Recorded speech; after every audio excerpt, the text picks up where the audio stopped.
It's Front Porch Sittin, and I'm your host, Tina Thompson, and I'm really excited because I have multi-award-winning bluegrass artist, and she's also a songwriter, Donna Ulisse, with me, and she is going to just share with us and do some front porch talking about what she's been up to. How are you doing in the last year? Because it's been really a lot of different kind of changes, hasn't it, Donna? It has. I was just saying that I remember sitting there watching the television when the country shut down going, okay, now what? And watching our schedule, our tour schedule just empty out. That was in March, and in May, I was on a Zoom call with my family that I hadn't seen in 2 months as a tornado hit. Oh. And my dad and everybody got to watch us get hit by the tornado. So 2020's been really odd.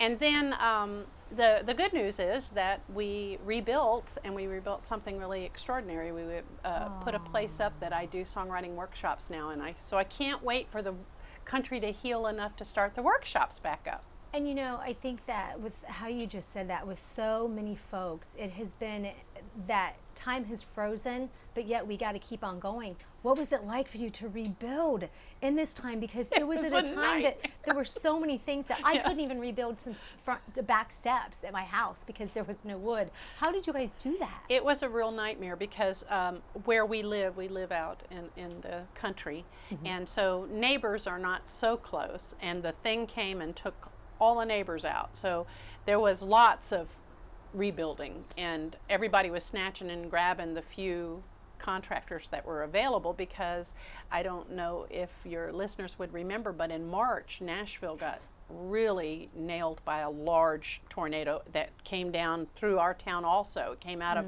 Nashville. We live right on the outskirts of Nashville. So it came through and hit our town in March, did an extraordinary amount of damage, and then we got hit again in May on our land.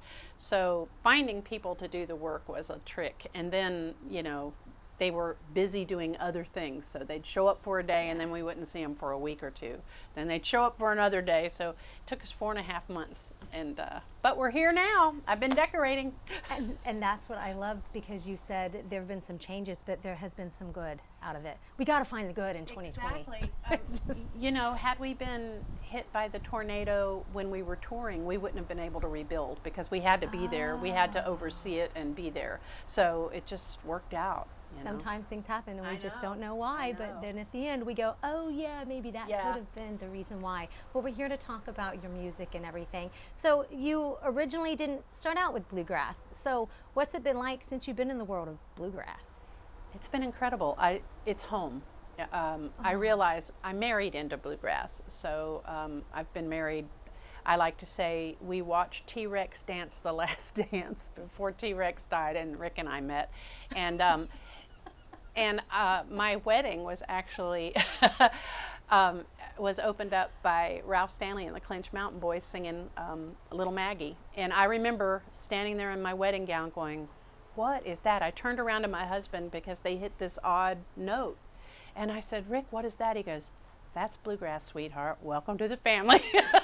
And so that's how my love for bluegrass started, was that flat 7 on Little Maggie that Ralph Stanley did. So that's how I got here. I think that is beautiful. How many albums have you had so far? I think this is album number 11. Wow. One of those albums, it was my Atlantic record album when I was a country artist. But yep, I'm on album number 11 and couldn't be happier. It's home. And we were discussing before we got started that was about a year ago now that was released. The last record, yes.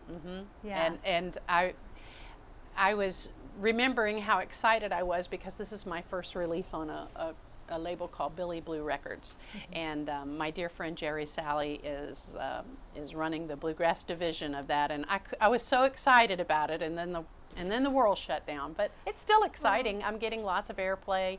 I hear from fans all the time. Everybody's ready for music, and it's going forward. What other music outlets for you with your album? You can find me on DonnaUlisse.com. That's DonnaUlisse.com. I'm on iTunes. I'm on Amazon, CD Baby, all the regular spots. And the album we're speaking of is called Time for Love. Time for Love. And let's talk a little bit about some of the music on there, but I know you're going to play one of those songs today, and I'm so excited about that. You know, I love to write. And when I was on Atlantic Records in the old days, they suggested that I sing other people's songs, and I really believe that's probably why I didn't hit really big. I didn't have a true connection with the songs. Writing them, however, is a whole different ball game. So I come into the bluegrass world where they have open arms, and I start writing my own music.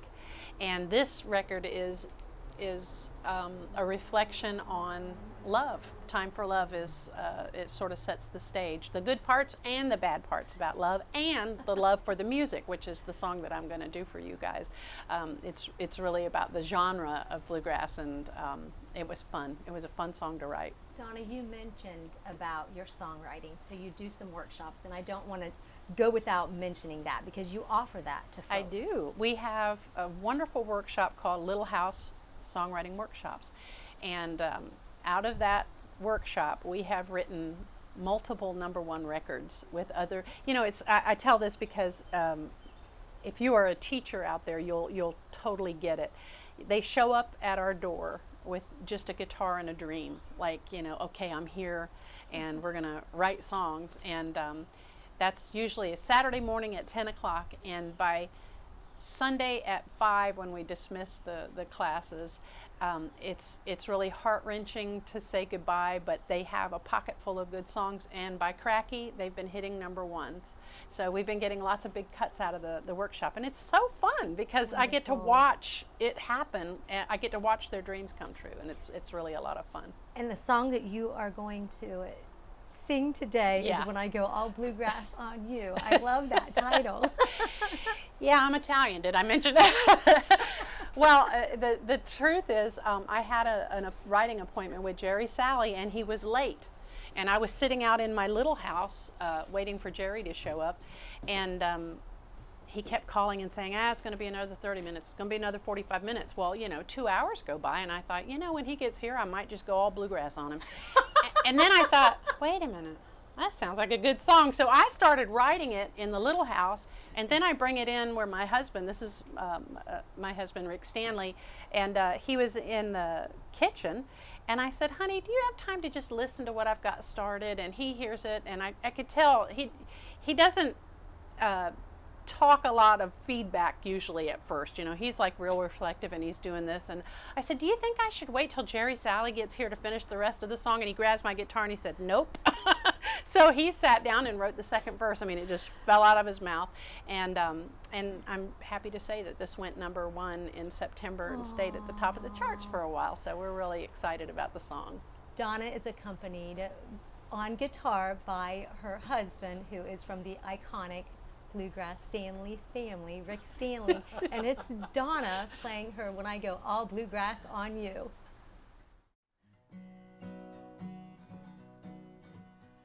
Well, I don't mind a country bar if they're playing Haggard and Jones, 'cause there's nothing like a steel guitar crying through every lonesome note.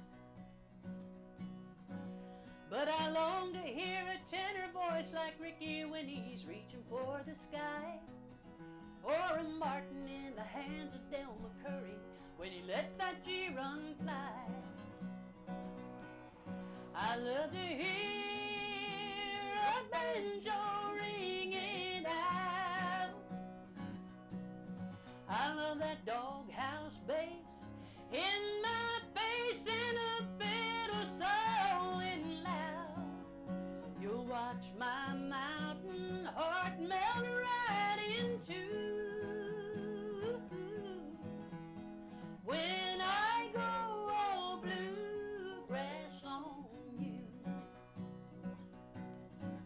Sometimes you'll find me in the mood for Ralph and Carter's Hills of Roane County, or maybe I'll go stepping to with Flat and Scruggs playing all around me. might just climb up a rocky top to chase a little fox on the run. Then I'll have to hear Dora Lawson and some Monroe before the night is done.